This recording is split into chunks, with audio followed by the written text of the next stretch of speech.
Let us now discuss fourth bit of this problem 1. In this problem, they have given principal amount 10,000 rupees, rate of interest 8%. So using compound interest formula, let us calculate total amount at the end of every year, and we need to confirm whether this compound interest or given situation forms arithmetic progression or not. That is what we need to confirm.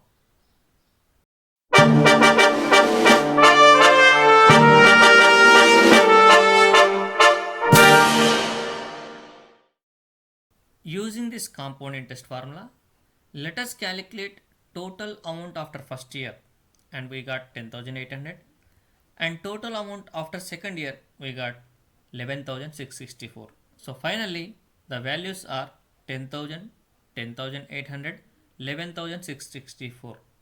So now these values, if you check the difference between first two terms and second two terms, you will get 800 and 864.